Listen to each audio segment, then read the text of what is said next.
What connects migrants, single mothers on benefits, and the trans community? And whatever you're thinking, I bet it's not chickens. I'm Rachel, I'm a public and social policy consultant, and today we're talking about social capital. So what is social capital? Well, social capital is the informal power that any particular group holds in society. And social capital at its core is about how much sympathy the group can command, how much legitimacy it is given, and how much protection that group could expect if that group was caused any harm.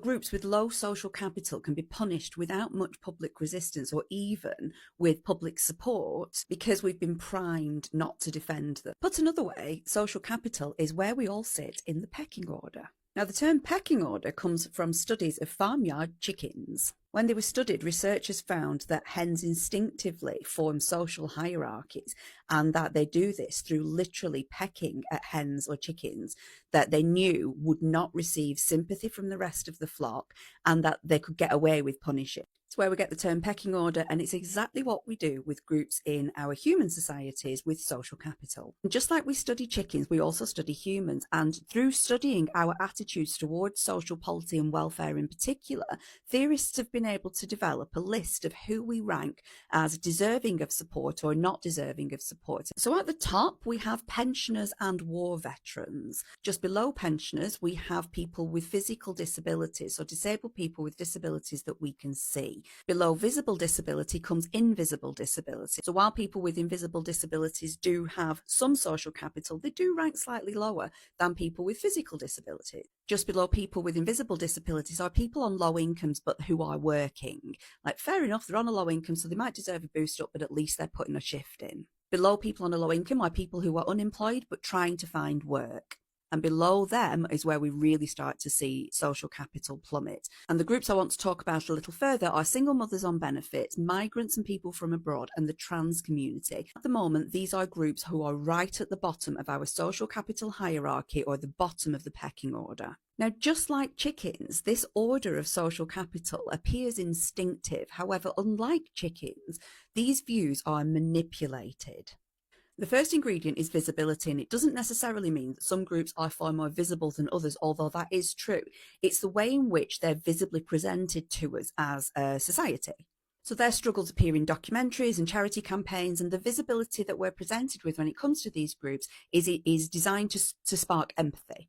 Migrants, single mothers claiming benefits, and the trans community, despite being smaller groups, are just as visible, but their visibility is presented in an entirely different way.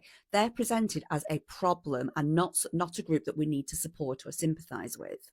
Manufactured visibility. The next ingredient is legitimacy, and legitimacy is around whether or not as a society we see your need or as moral or deserving. So pensioners needing more income, disabled people needing more resources is seen as morally valid, but a migrant fleeing conflict or a trans woman needing healthcare or just to use the bathroom is seen as morally suspect. It's kind of seen as self-inflicted and politically inconvenient, and therefore their legitimacy is denied. And when legitimacy is denied, punishment becomes acceptable. The third ingredient is voice. And it's not actually a very complicated ingredient. Voice is the ability to speak and be heard. So some groups have built-in amplifiers or megaphones for their voice, like representation in parliament, charities, fundraisers, sort of awareness campaigns, whereas others are given no voice at all. So migrants in the asylum system, single mothers claiming benefits for their children, and trans women in particular, or trans people, I mean, they were literally denied a voice on consultations around changes to access to public bathrooms. Their voice has been denied. Nobody in the current political debate is interviewing and speaking to migrants. They do not have a voice. And so we cannot sympathise with them. Not having a voice is dehumanising. I'm sure I read somewhere that if you're ever kidnapped, tell them all about yourself, because having a voice instills sympathy in the other person. Don't take kidnapping advice off me. Now, the fourth category is protection, and this is a big one. In terms of social capital for humans means if you are attacked, who comes to your defence? So for high capital groups, there's immediate backlash. So when we see changes to the winter fuel payment, for example, there was a national outcry. When the government proposed changes to disability benefits, we also saw a bit of a national backlash. We had MPs rebelling against the whip in order to protect those groups. Now, actually, before we go any further, I cannot stress this enough. I do think those groups are deserving of help. I cannot stress this enough. I do not uphold or support this different social hierarchy. And yes, just like me, there are a lot of people defending migrants and single mothers claiming benefits and the trans community, but we're talking about structural protection here. If anything, these groups are having their protections taken away through the 2-child limit, through not being able to access public bathrooms, and sort of taking away the legitimacy of their identity and literally taking away their possessions if they want to come to this country. Fuck's sake. Breathe.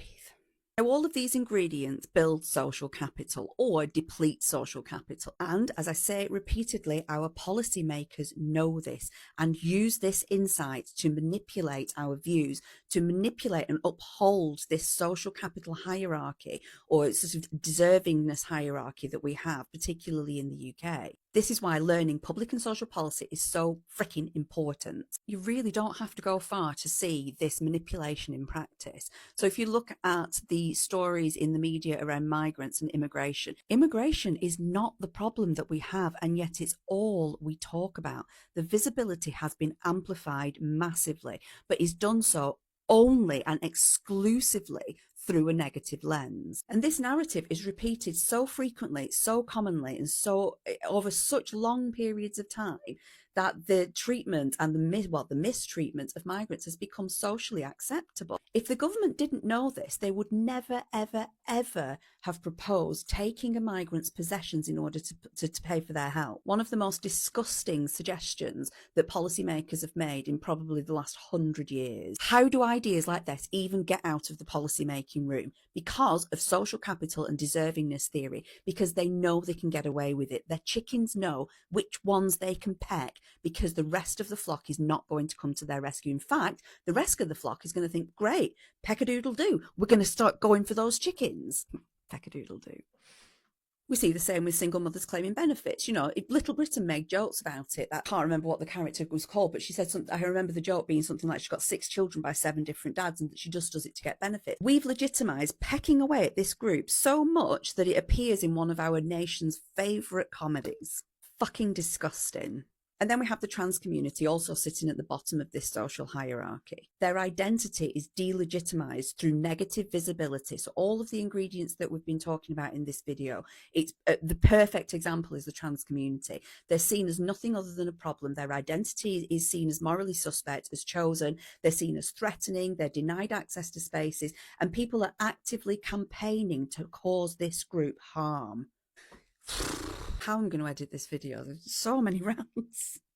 So what do migrants, mothers claiming benefits, and the trans community have in common? Well, they are chickens that we're all pecking consistently, systematically, and in just the worst way. You know, we're a nation of schoolyard bullies or awful chickens who think they can get away with pecking at somebody else because no one's going to come to their defense, because their identity has been delegitimized, their voice has been stripped from them, and they're presented to us as groups that we ought to fear or sort of be disgusted by. We're no better than a farmyard full of chickens.